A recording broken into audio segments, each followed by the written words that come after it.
rubs the lotion on its skin, or else it gets the hose again. What is good, everyone? This is Kuzu Ranger coming at you from Japan, and today I'm going to be doing a review of the Type 88 LMG for Battlefield 4. Now, all the stats that I'm going to be giving to you are not coming from DICE or the actual game themselves. They are coming from Synthic.com, which actually extract the game data files from the game itself, which are much more accurate than any of the stuff you'll ever find from DICE. So just so you know, please check out that site if you ever dispute my claims. Those are the actual stats that will be used for every gun in the game. So the first thing to note about the Type 88 LMG is that it fires at 700 RPM, which means rounds per minute. This is the second highest, the third best overall. There are two guns, the MG4 and the M249, which actually fire at 800 rounds per minute. Then there are three guns that fire at 650 rounds per minute, the LSAT, the M240B, and the QBB 95-1. Then the last three guns fire at 600 or less RPM, which are the PKP Pechneg, the RKP 12, and the U100 MK5, which is actually 590 rounds per minute. So you can see that the Type L88 is actually right in the middle there. Second from the top, it's better than 6 other guns, and it's only slower than 2 of the guns, which makes it top of the class, very near the top of the class. And another thing which makes this very, very versatile gun is that it's your second unlock.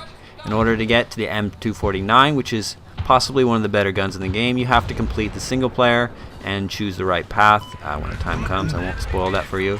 But the Type 88 is a pretty easy unlock, and it's right there in the beginning, so you can use it from the very beginning, and I've been using it for a long time. It is now my second most used gun in the game. In addition, what makes this gun so good is that it has a very low upwards recoil, which is very important for LMGs of any class.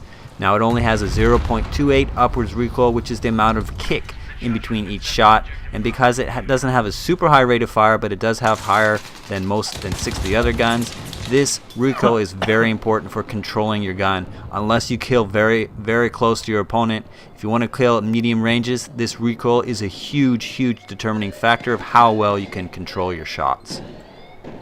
Now, there's one more major factor that make this gun one of the best in the LMG class, in my opinion, and this is the rounds that it has per clip. It has 200 rounds per clip and 400 when you're just carrying it with the standard without the field upgrades. With the upgrades, you have even more, but do you really need even more? If you're not going to run out of fucking ammo, all you need is an ammo box, and you'll be able to rain bullets on people all day. And like I said, you have pretty low recoil, so you can control your shots. You have a pretty decent rate of fire, so you can kill from up close and at medium ranges. This gun, in my opinion, is one of the best all-around LMGs in the game. If all you want to do is kill from up close, sure, of course, you need the higher rate of fire. If you want to kill from a distance, though, this gun is a good gun to go with because it has the long clips, it has a big clip, it has a manageable recoil, and it's just an effective killing machine. This is actually my second most used gun in the game because I do play with support a lot. I do like dropping myself ammo boxes. I do like replenishing my grenades and claymores or whatever I'm going to carry with me, C4. This gun is a nice gun for the LMG class. It is very stable. That low recoil, I've said it so many times, but it is such an important factor if you actually want to kill at medium ranges. You watch one of my other videos, watch how I tap fire. And this is how you really control guns that seemingly were going to have a lot of kick. When you tap fire, when you control that burst, you manage how it's going to work. You manage how it's going to stay on target. If you keep holding down the trigger, of course it's going to keep kicking. This does actually have a pretty stable left to right. It is both .35 for left and right, so it's actually going to stick to the middle. You could put on a stubby grip or potato grip, and it'll help manage that accuracy, help manage that spread decrease, spread increase. It'll keep it down. You don't really need, I mean, you can choose whatever you want. I wouldn't choose the heavy barrel by any means necessary. I would not choose the heavy barrel. You could go with a muzzle brake to control that recoil a bit. You could use a silencer if you want to stay stealthy and if you like moving around a lot and you want to stay off that radar. Really, in my opinion, the only downside to this gun is that it has the worst reload times out of all the LMG classes. But that said, come on, it's only 0.8 seconds slower than, let's see, the M240B, the M249, and the MG4. So you're less than a second slower than some of the other weapons. And when you have 200 rounds per clip, half a second or a full second really doesn't make much of a difference, whether it's 6 seconds or 7 seconds.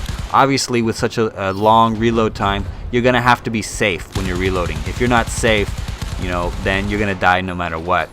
Yes, it is pretty hampering, and it is a hassle when you're in the middle of a fucking fight and you got guys surrounding you. Then you don't want to reload. You want to switch to your secondary, or you want to back up. You want to get cover. You want to go behind your teammates.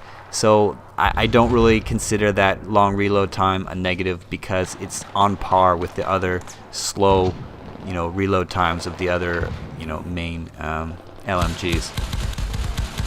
So overall, I would suggest this gun to try it out. I would, if you haven't played the single player and you haven't finished it and you haven't unlocked the M249, in my opinion, this is the best overall gun that you would like for most situations. It handles well up close.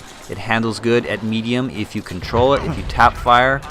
Just make sure to think about what attachments you're going to use with it, like I said before. And if you guys have any other questions about this gun, do let me know. I will be playing with it more and more. I'm going to try and lock as much as I can with this, because it is just a great overall gun. I like using it on defense for rush when I know I'm not going to plant myself. I don't camp. I don't actually use a bipod, although bipods give you incredible statistics. I don't use bipods. I usually use a muzzle brake, a stubby grip, and maybe a red light or a flashlight, just in case I meet someone up close and I want to kind of blind them or get better hip fire. But those are not the most important, that third accessory spot. But usually go with muzzle brake and a stubby, and keep that accuracy down. And it does. I can pinpoint people. I've killed snipers with this thing. It's not, you know, laser beam accurate, but it is pretty accurate. And that recoil, that low recoil, is very, very effective and comes in handy when you want to kill at medium ranges, just like an assault rifle. That's how I love killing. I love killing at ranges, not so much at close range. So I highly recommend this gun if you play at all, kind of like how I play. And yeah, let me know what else you want to hear about. Let me know in the comments. Let me your feedback. Thanks for watching, guys. This has been Toxz Ranger. Booze.